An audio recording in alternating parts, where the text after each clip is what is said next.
much, everybody. This is a case where if they can do this to me, they can do this to anyone. And these are bad people. These are, in many cases, I believe, sick people.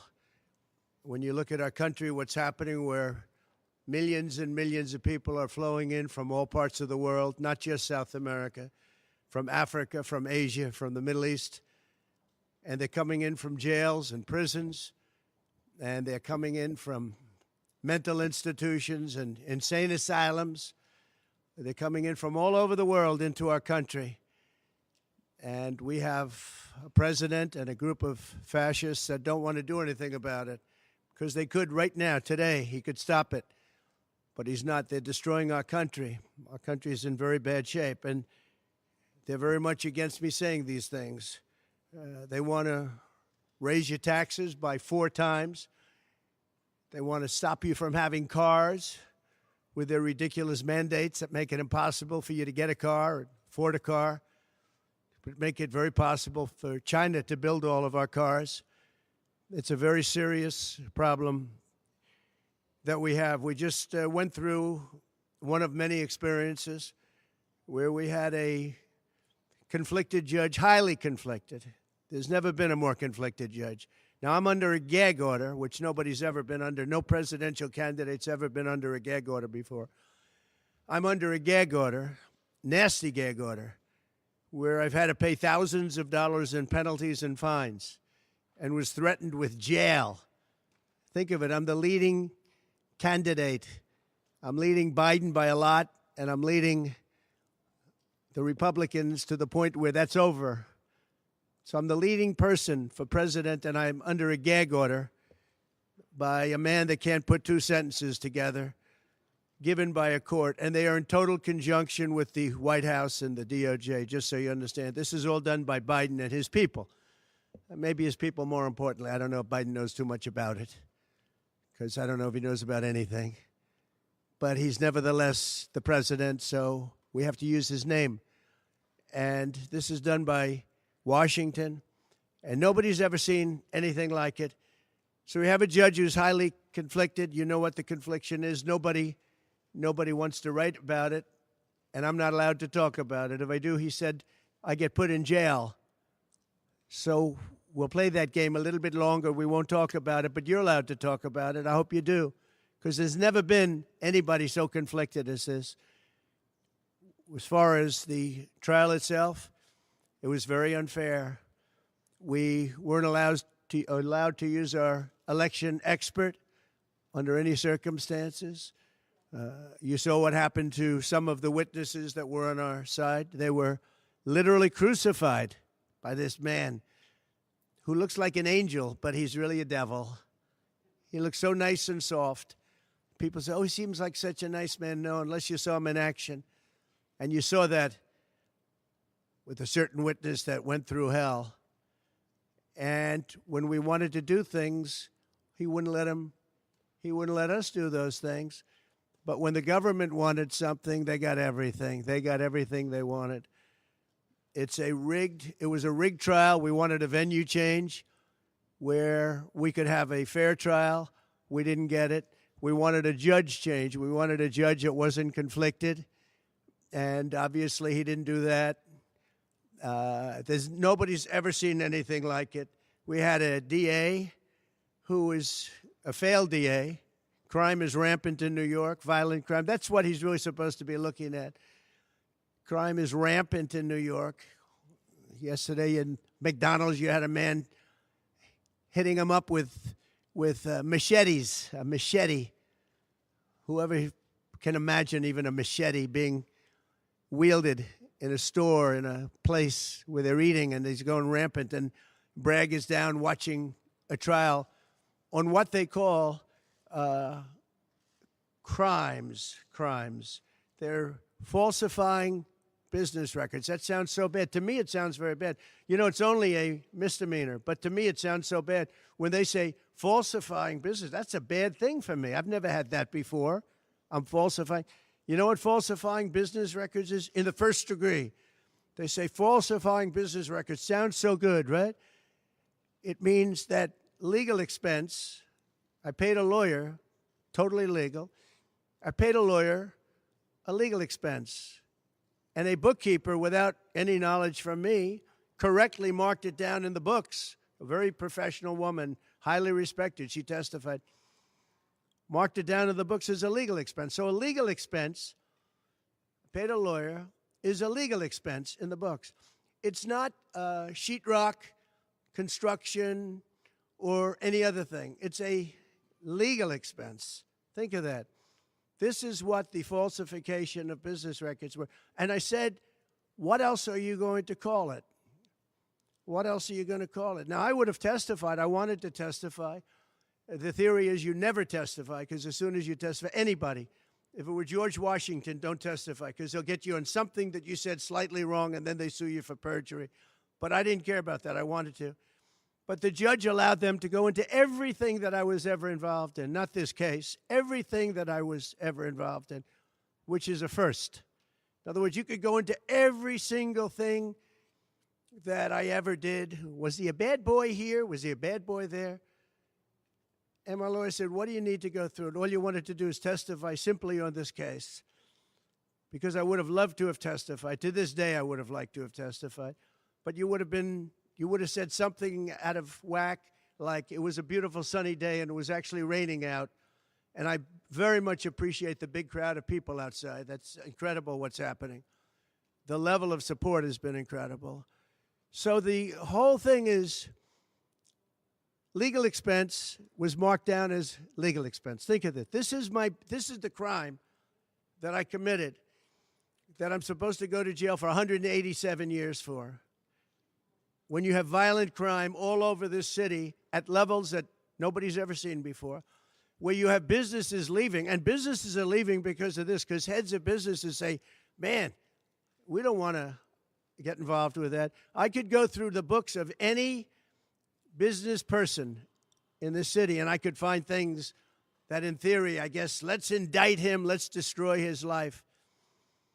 But I'm out there, and I don't mind being out there, because I'm doing something for this country, and I'm doing something for our Constitution. It's very important, far beyond me. And this can't be allowed to happen to other presidents. It should never be allowed to happen in the future.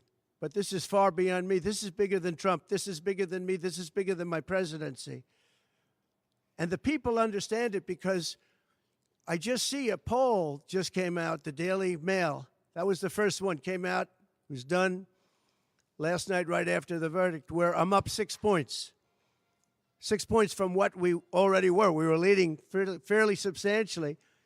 We're up 6 points in the Daily Mail poll. Now, maybe other polls come out and it says something differently, but a lot of people have predicted it, because the public understands, and they understand what's going on. This is a scam. There's a rigged trial. It shouldn't have been in that venue. We shouldn't have had that judge.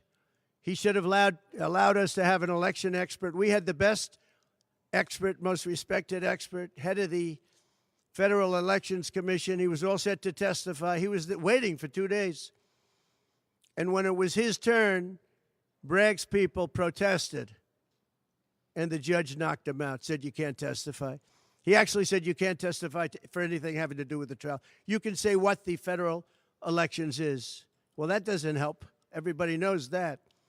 But you can't testify. So essentially, he wasn't able to testify. Other people weren't able to testify. But with these people, they were able to use people salacious. By the way, and nothing ever happened. There was no anything. Nothing ever happened, and they know it. But they were as salacious as they could be, and it had nothing to do with the case. But it had to do with politics. And do you notice the timing? The timing was perfect. This case was dead. It was dropped by every agency, every governmental board. It was dropped by the highly respected Southern District. They said, no, there's no case here. It was dropped by federal election, and that's what it's about. This is about a federal election, not a state election. You're not even allowed to look at it. They took the state and the city, and they went into a federal election. They're not allowed. The people from federal election, Southern District, and Washington dropped the case. Everybody dropped the case. There was no case. Cy Vance dropped the case. And when Bragg came in, he said, this is the most ridiculous case I've ever seen. And who would have a certain person, again, gag order, who would have a certain person like this ever testify? He said, this is essentially one of the worst people I've ever seen ever to testify. He said, the craziest case I've ever seen, this is Bragg. Then when I announced I was running for president, long time later, they decided to revive this case. And they got a judge, Judge Marchand, who was responsible for another case that was also brought.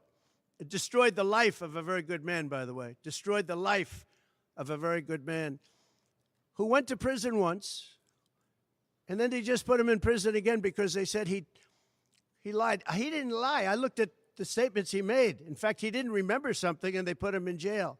Again, they've destroyed him.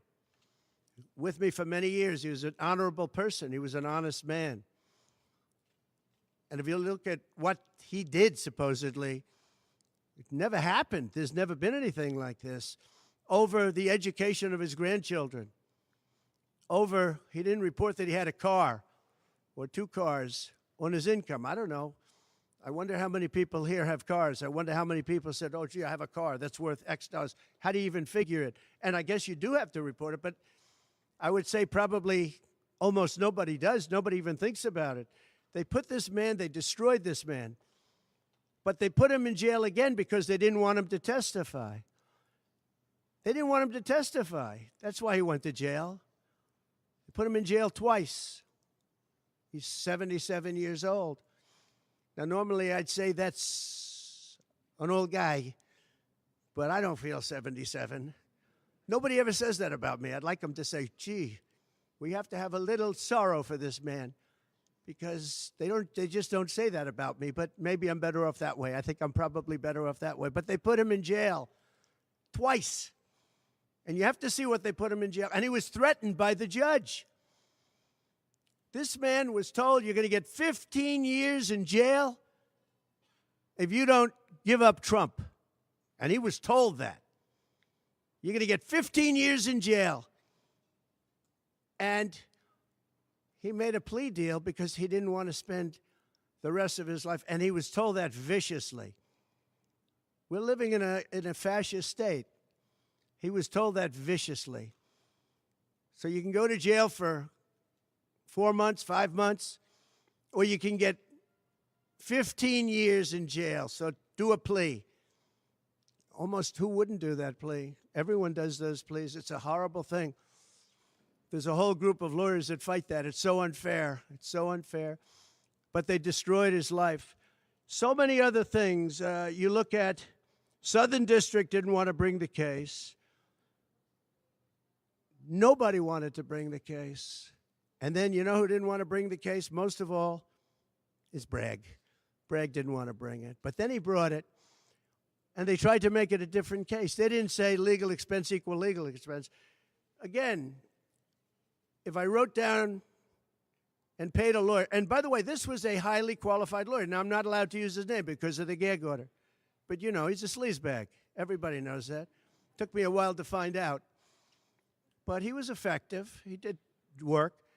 But he wasn't a fixer. He was a lawyer. You know, they like to use the word fixer. He wasn't a fixer. He was a lawyer. At the time, he was a fully accredited lawyer. Now, he got into trouble not because of me. He got into trouble because he made outside deals, and he had something to do with taxi cabs and medallions, and he borrowed money. And that's why he went. And then he pled to three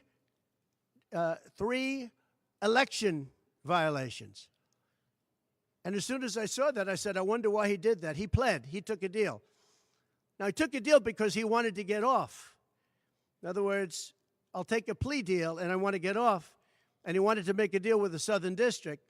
And they wrote the worst report I think I've ever seen on any human being, other than the report that was written on James Comey by the Inspector General, a very great Inspector General, actually. Wrote a report that was so bad. This one was possibly worse. The Southern District, the judge didn't let us use it. He said, it's hearsay. I said, it's not hearsay. Wouldn't let us use it. This is about the man. But he got in trouble for a very simple reason, because he was involved with borrowing a lot of money, and he did something with the banks. I don't know if it's defrauded the banks, but something happened. You guys know what it is. And then in addition to that, he gave up on three things where he wasn't guilty. In fact, they were going to testify in that. The head of the FEC, the Brad Smith, the election expert, #1 rated in the country, was going to testify. He took a plea on three things. He just added them in because that gave him more bargaining power with respect to me. But the three things that he pled on, having to do with the election and having to do essentially a little bit with me, they weren't crimes. They weren't crimes. Nor is paying money under an NDA. So we have an NDA, non-disclosure agreement. It's a big deal, a non-disclosure agreement. Totally honorable, totally good, totally accepted. Everybody has them. Every company has non-disclosure agreements. But the press called it slush fund and all sorts of other things. Hush money, hush money. It's not hush money. It's called a non-disclosure agreement. And most of the people in this room have a non-disclosure agreement with their company. It's a disgrace. So it's not hush money. It's a non-disclosure agreement, totally legal, totally common. Everyone has it.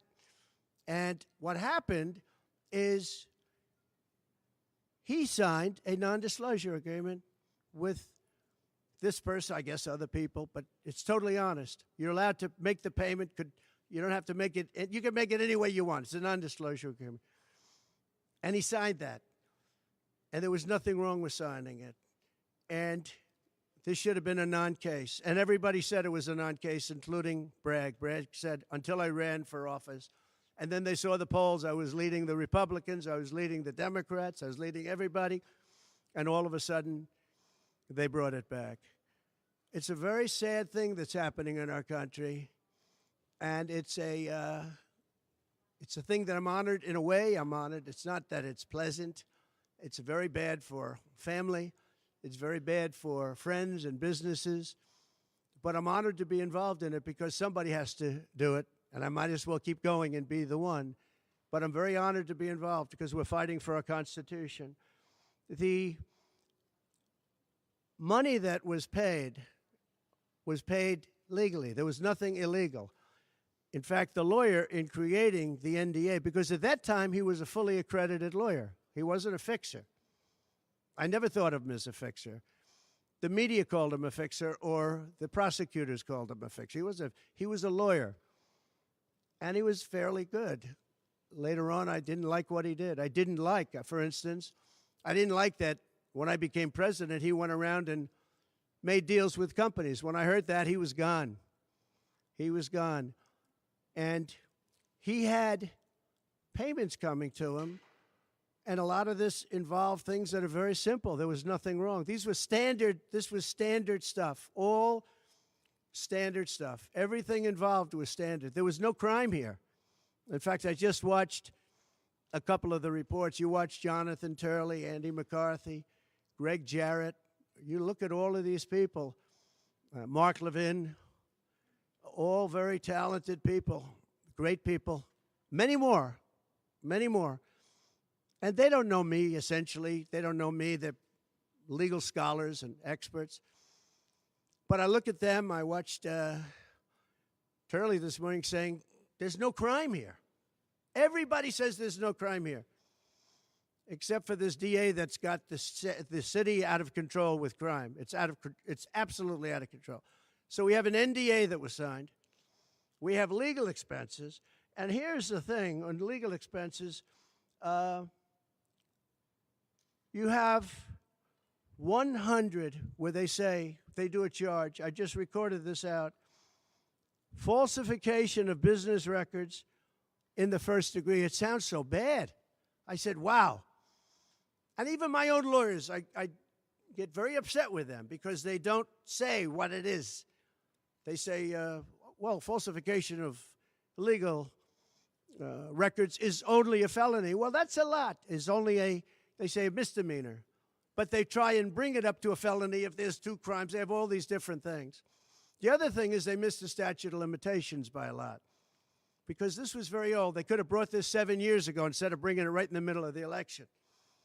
So they missed the statute of limitations. They did everything. Now, let me give you the good news. The good news is, last night, we just got a report this morning, in the history of politics, I believe, maybe I'm wrong, somebody will find that I'm wrong, maybe, but I don't think so. They raised with small money donors, meaning like $21, $42, $53, $38, a record $39 million in about a 10-hour period. No, think of that. I like those people.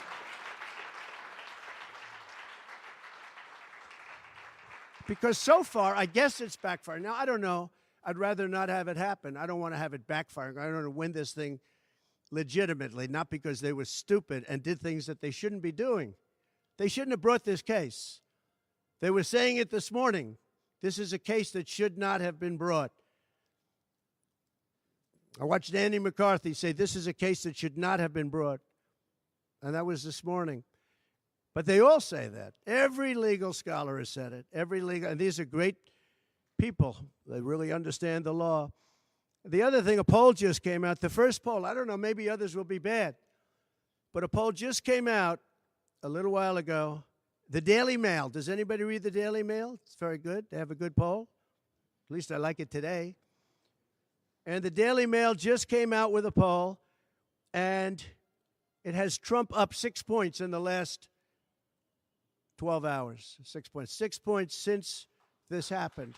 Who thought this could happen? Because the people of our country know it's a hoax. They know it's a hoax. They get it. You know, they're really smart, and it's really something. So we're going to be appealing this scam. We're going to be appealing it on many different things. He wouldn't allow us to have witnesses. He wouldn't allow us to talk. He wouldn't allow us to do anything. The judge was a tyrant.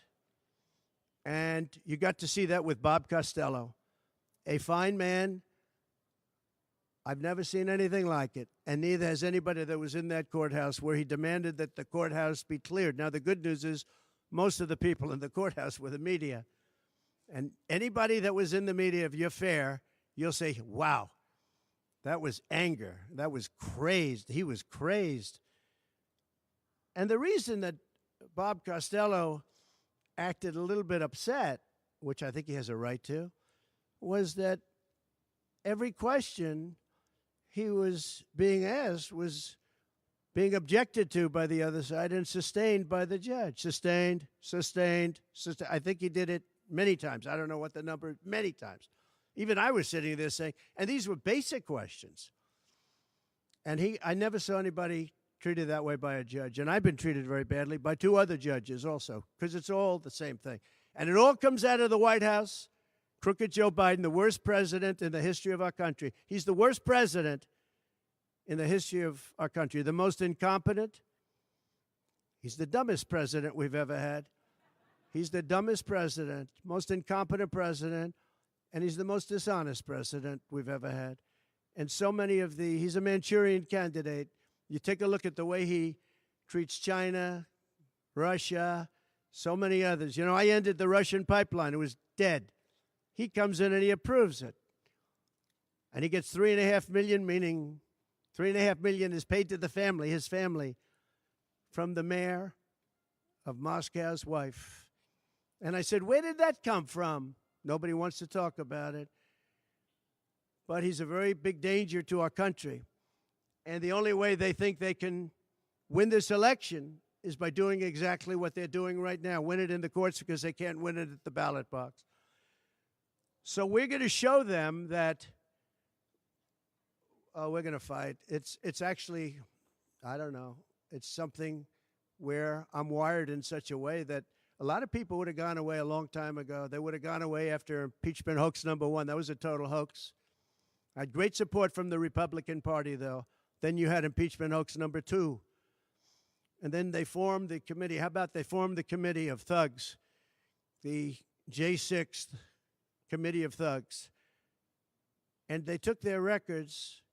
and they destroyed all of the records after the committee was abandoned because those records were great for us. Now, can you imagine if Republicans did that? Everybody would have been in jail by now. Think of it, the unselect, I call it the unselect, they call it select committee, I call it the unselect committee of thugs.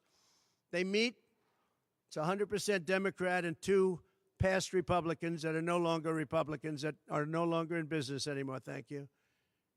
But it was all Democrats and 2 wayward Republicans. Liz Cheney and crying Adam Kinzinger. He cries every time he goes on television. He's the most emotional human being I think I've ever seen. And that was our representatives. These 2 people were our rep. So they had all this stuff that they're leaking. And then when it came time to look at the records, like where the police said and the Capitol Guard said that I supplied, think of it, that I recommended as many soldiers or National Guard as you want. 10,000. If you had 500, you wouldn't have had a problem. There wouldn't have been a J6. But Nancy Pelosi and the group didn't want it. Anyway, so they have testimony to all of that, that I did not attack the Secret Service agent in the front of a car. You know, these are strong people. And I supposedly went to the driver, and I grabbed him around the neck. And he rebuffed me, and then I went to the other guy, who I think is a black belt in karate, and he's slightly younger than me, maybe 35 years, 40 years, 50 years. And I grabbed him around the neck and said, he's a black belt in karate. They know how to get somebody from around their neck. They would have gone like this, and that would be the end of that. Actually, I had a friend that said, you shouldn't dispute that. That makes you look like the toughest cookie we've ever seen. You should have let that go on. But the fact is, it never happened. It was all made up. And that was proven to be made up. It proved to be a false story. And they deleted and destroyed all of that information, every ounce of it. We're dealing with a corrupt government. We have a corrupt country. Our elections are corrupt. Our borders are open. Our borders are going to be closed very soon. November 5th is going to be the most important day in the history of our country. Now, when I say that, because my people are always saying, do this, because we're fighting for America, DonaldJTrump.com. I hope everybody watching right now, DonaldJTrump.com, because it really makes a difference. They have a lot of money on the other side. I don't know where they get it. Nobody knows where they get it. But for some reason, they get money. But they're not on the side of our country.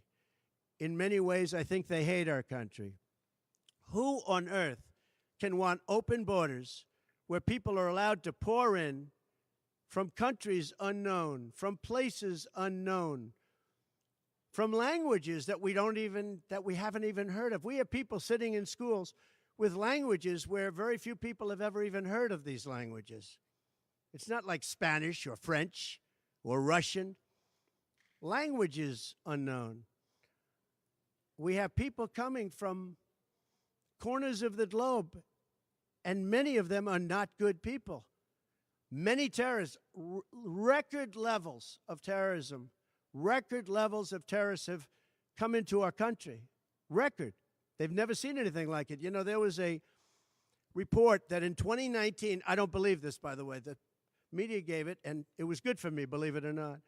They said in 2019, there were no terrorists recorded that came into our country. I don't believe that. I don't think that's possible. But 2019 was a Trump year. I don't believe that that could be possible. But they said no terrorists came into our country. So let's say it was close. Let's say it was close. But now record levels of terrorists, record levels, the highest level we've ever seen of terrorists, are pouring into our country. You have China with, just in the last few months, 29,000 people came in, and I looked at them on a line, and they look like perfect soldiers. They're almost all male, from 19 to 25. It looks like a recruiting exercise. They have beautiful tents. They have propane stoves. They have cell phones, the best you can buy. I said, what's going on? It looks like they're building an army right in our country. Now, I don't think that would happen, right? We're losing our country. And I really think that this is an event, what took place yesterday with this judge. Look, we have conflicted, but he's a crooked judge, and you'll understand that. And I say that knowing that it's very dangerous for me to say that, and I don't mind, because I'm willing to do whatever I have to do to save our country and to save our Constitution. I don't mind.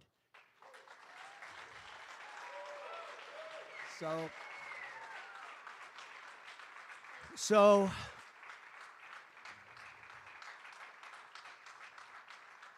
thank you. So we will continue the fight.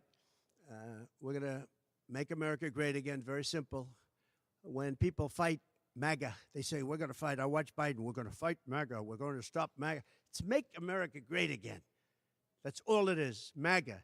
Make America great again. Our country's in serious trouble. We owe $36 trillion. We were energy independent for the first time ever, and now we're begging Venezuela for oil. One statistic you have to hear. Venezuela was crime-ridden. Caracas, the cities, crime-ridden. 2 years ago, 3 years ago. They just reported a 72% drop in crime in the last year because all of their criminals, most of them, and the rest are coming in now, the ones that didn't come in. In Venezuela, their prisons have been emptied into the United States. Their criminals and drug dealers have been taken out of the cities and brought into the United States. And that's true with many other countries. The Congo has just released a lot of people from jail. Congo, Africa, just released a lot of people from their prisons and jails and brought them into the United States of America. This is what's happening to our country. And it's not sustainable by anyone. Little things like our kids can't have a Little League game anymore because you have tents and you have migrants living on the fields. That's the least of it. People are taking over our luxury hotels, migrants, and yet our veterans, our great veterans, are living on the streets like dogs. They're living on the streets. But migrants are living in luxury hotels in cities all over our country run by Democrats. So it's my honor to be doing this. It really is. It's a very unpleasant thing, to be honest. But it's a great, great honor. We're gonna do what I have to do. I'm going to do it. And the support has been, that's why I mentioned the number of $39 million. That's why I mentioned we're up 6 points. And we went up a lot over the last month because everybody saw it was a rigged deal. It was a rigged trial. But we're going to make America great again. We're going to make it better than ever before. November 5th, remember, November 5th is the most important day in the history of our country. Thank you very much, everybody.